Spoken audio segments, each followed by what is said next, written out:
बातचीत करूँगा। आपने इतने सारे इंटरनेशनल मुकाबले खेले, तमाम तरह की दुनिया में खेला आपने, कुछ अपनी यादों को हमारे साथ साझा करना चाहेंगे? मैं बिल्कुल एक सामान्य परिवार से आता हूँ। बचपन में माँ बाप की डेथ हो गई थी।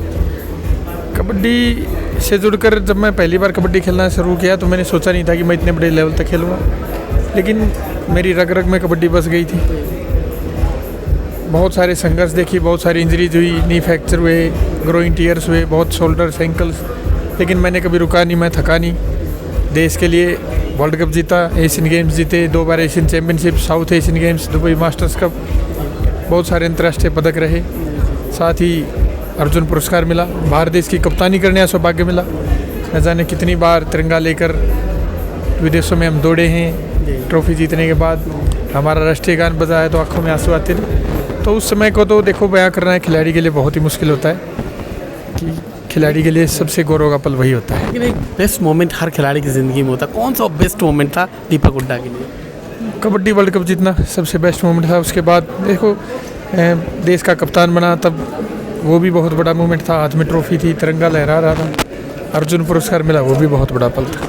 और संघर्ष के दिन भी बहुत आते दीपक भाई, हर खिलाड़ी से मैं पूछता हूँ, हर खिलाड़ी के जीवन में संघर्ष उतार चढ़ाव था। कोई ऐसा वक्त आया था क्या जब लगा हो यार नहीं हो पा रहा, छोड़ देना चाहिए, कभी ऐसा मुश्किल वक्त? देखो, छोड़ देने का तो नहीं आया, लेकिन संघर्ष बहुत आया। कबड्डी वर्ल्ड कप से पहले नी फ्रैक्चर हो गया था, ऐसी 2017 में एशियन चैम्पियनशिप से पहले ग्रोइंग टीयर हो गया था, फिर एशियन गेम से पहले फिर ग्रोइंग टीयर रहा। 2019 में सेफ गेम में जब मैं कप्तान गया था, उस टाइम भी मेरी ग्रोइंग टीयर हो रखी थी बहुत बुरी तरह। मुझे पेन किलर खा के ट्रायल देनी पड़ी थी, मुझे याद है। इंजेक्शन्स लगाने पड़ते थे पेन किलर के, क्योंकि बहुत पेन होता था। मेरी सोते वक्त भी गजांग दुखती रहती थी, इतनी ग्रोइंग टीयर था। अच्छा, आज कबड्डी कहाँ खड़ी है? आज कबड्डी देखो, मैं बता रहा हूँ आपको, हमारे भारत देश में क्रिकेट IPL के बाद दूसरे नंबर पर प्रो कबड्डी लीग देखी जाती है, दूसरे नंबर का स्पोर्ट है। तो कबड्डी ऊंचाइयों को छू रहा है, और जैसे GIPKL की शुरुआत हुई है तो इससे भी ग्रामीण स्तर के उन खिलाड़ियों को बहुत ज़्यादा मदद मिलेगी, उनको एक प्लेटफॉर्म मिलेगा, और मुझे लगता है कि वो आगे चलकर देश का नाम रोशन कर सकें। आखिरी सवाल पूछूंगा, उनको मैसेज क्या देंगे जो कबड्डी खेलना चाहते, कैरियर बनाना चाहते हैं?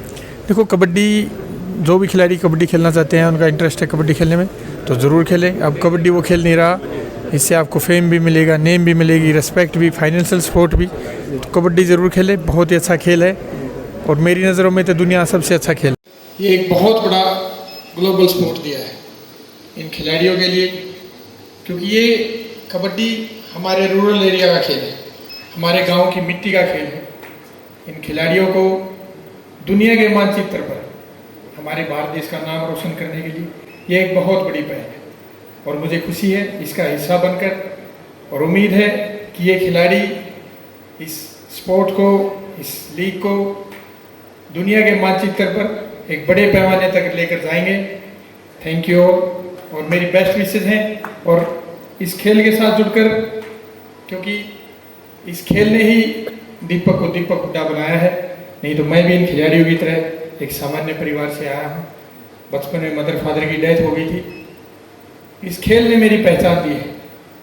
भारत देश का कप्तान बनना, अर्जुन पुरस्कार जैसा बड़ा सम्मान मिलना, और आज मैं जिस भी ऊंचाइयों पर हूँ, सिर्फ इस कबड्डी खेल की बदौलत। थैंक यू अगेन, और थैंक यू। ये ग्लोबल इंडिया प्रवासी कबड्डी लीग एक बहुत बड़े मुकाम पर होगा एक दिन।